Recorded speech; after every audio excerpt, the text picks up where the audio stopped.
حضرت علامہ شہاب الدین رحمۃ اللہ علیہ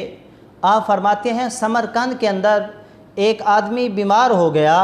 اور اس بندے نے نظر مانی کہ اگر رب ذوالجلال نے مجھے شفا عطا فرما دی تو ہر جمعہ کے دن کی جو مزدوری ہے وہ میں اپنے والدین کے لیے صدقہ کروں گا۔ تو رب ذوالجلال نے اس بندے کو شفا عطا فرما دی، تو وہ بندہ جو ہے ہر جمعہ کے دن کی مزدوری اپنے والدین کے لیے صدقہ کرتا رہا۔ آخر کار ایک جمعہ ایسا آیا اس کو مزدوری نہ ملی تو وہ بہت پریشان تھا۔ میں نے تو جو ہے وہ نظر مانی ہوئی تھی، منت مانی ہوئی تھی کہ جو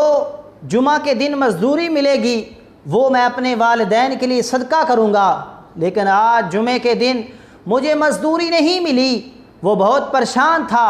اسی پریشانی کے عالم میں وہ ایک عالم دین کے پاس جاتا ہے، جا کر عرض کرتا ہے حضرت میں نے یہ منت مانی تھی کہ اگر اللہ نے مجھے شفا عطا فرما دی تو ہر جمعہ کے دن کی مزدوری میں اپنے والدین کے لیے صدقہ کروں گا، اور لیکن آج جمعہ کے دن جو ہے مجھے مزدوری نہیں ملی تو میں کیا کروں؟ وہ عالم دین فرماتے ہیں پریشان نہیں ہونا، آپ پتہ ہے کیا کرو؟ وہ عرض کرتا ہے جی حضرت فرمائیے میں کیا کروں؟ عالم دین فرماتے ہیں جاؤ منڈی میں چلے جاؤ، وہاں پر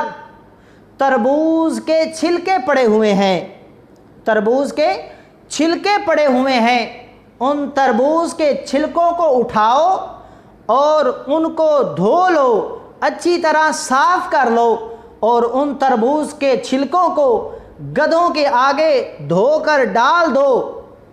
اور اس کا جو ثواب ہے وہ اپنے والدین کو پہنچا دو۔ تو اس بندے نے ایسا ہی کیا،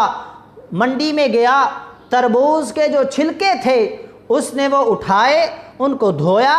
دھو کر گدھوں کے آگے ڈال دیا،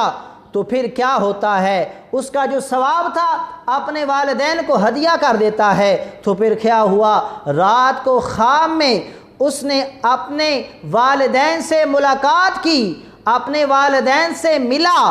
تو معانقہ کیا، تو انتہائی خوشی سے کہنے لگے، اس کے والدین جو ہے بہت خوش ہوئے اور خوشی کے ساتھ کہنے لگے اے بیٹا تیرے ہدیے ہمیں پہنچتے رہے، یہاں تک کہ آج تو نے ہمیں تربوز بھی کھلا دیا اور ہمیں تربوز کھانے کی بہت خواہش تھی، اللہ تبارک و تعالی تجھ سے راضی ہو۔